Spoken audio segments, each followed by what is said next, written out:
New patch notes for Tiny Tina's Wonderlands. This is version 1.0.2.0.0C version.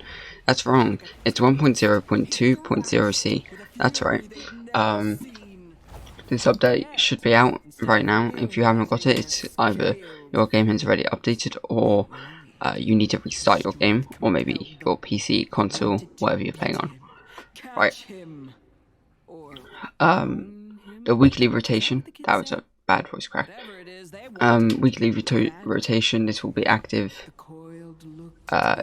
This limited mini event will be active from May 5th, which is today, until May 19th. So May 19th is actually in 2 weeks, so there will most likely not be an update next week. They are probably taking a break. If there is an update, that's because they are probably just fixing some bugs. This week's in-game event is Supreme Savings. All vending machines and SDUs, which is the upgrades, the card upgrades, I can't remember what they're called. Basically, the inventory upgrades, the ammo, the inventory, like to get more inventory, more bank loot storage, more lawsuit storage, storage direct unit. I don't know what it's called, but yeah, they are half price this week, all of them.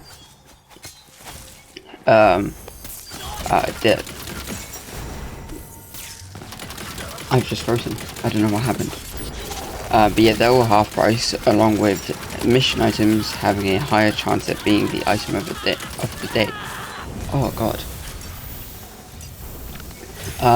The Chaos Chambers featured run has also been updated. The leaderboard has also been reset.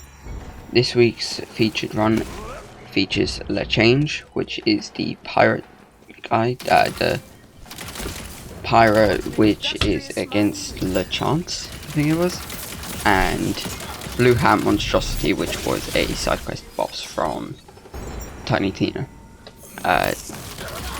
So that should now be out. Now the change notes, they've torn down some unintended collision in Tangle Drift. There are now some bonuses from the Smart Armor, which would occasionally be lost when in your Save Your Soul mode or during level transitions. Some class adjustments.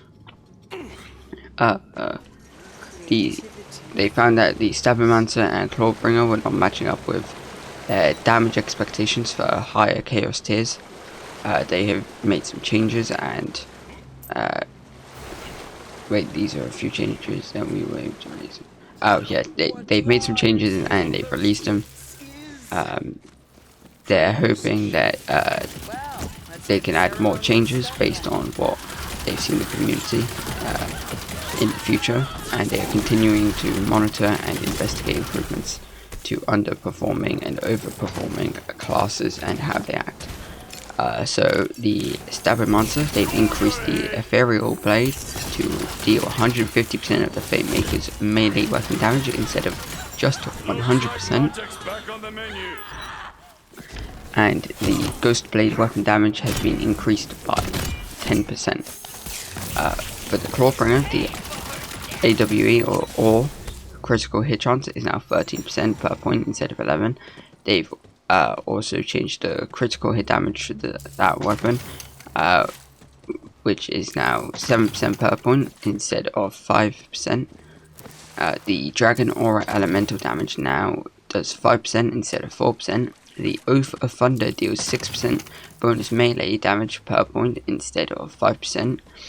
And the Firebolt gun damage is now 10% per point instead of 8%. Some gear adjustments. The Warped Paradigm or Paradigm. They have found that the Warped Paradigm was increasing damage outside of expected range, and they have balanced it. That they had balanced it for. They have adjusted it down slightly to make sure it wasn't creeping too far out of those expectations. So they've adjusted the Warped Paradigm stat conversion from 50% to 35%. For shotguns, Torgs, they've increased all tall gun manufacturer damage scaling by 17.6%. The Hawkins Wrath, they've increased the fire rate by 75%, and they've increased the damage scaling by 10%. In the Sword Explosion, it now spawns with at least one full grip part. This will not affect current versions of the weapon. And they've increased the projectile speed by 150%, the fire rate by 194%, and the damage scaling by 14%. The rain of arrows, they've adjusted the rain of arrows area damage tick from 0.2 seconds to 0.25 seconds. The crossblade elemental effects chance was really low for how many projectiles would have gotten fired per shot, so they have increased the status effect chance by 100%. As a note, each crossblade blade always has a chance to apply its damage over time. And finally, the divergent, which is exclusive to coiled captors. So you do actually have to own that DC to be able to see that, not DC, that DLC to actually be able to see and own that gun. So if you go into a game with someone else and drop it, they won't actually be able to see it. But they've increased the divergent damage scaling by 20%. I'm pretty sure, unless this is a mistake, that the current weekly rotation will be only active for 2 weeks, going off what they said, but that could be a mistake as they have done it previously. But yeah, if you really do want to go get some stuff on the vending machine or some more storage deck upgrades, that's probably it. If you want to go get some storage deck upgrades, I'd go get them now, and yeah, try and get as much money as you can right now. In my opinion, if you've completed the game, the best way I probably would say is just doing the featured run in the Chaos Chamber, as that tends to get quite a bit of money. There are more ways to get money, which creators have made. If I find a good video, I will just link it in the description. Thanks for watching. I know this video has come out a bit later than when the update did come out, patch notes, but yeah. Thanks for watching. Like, subscribe, and if you're watching this on another platform like TikTok, like, follow, share. Same on YouTube, share. But that's everything. Thanks for watching. This update is now out. Goodbye. Okay, this is most definitely going to be at the end of the video after I said thanks for watching, because I forgot to say this. The week 3 for coiled captors is now out.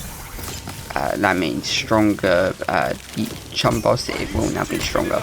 I'm assuming it should now be out. If it's not, it will be out in a few hours.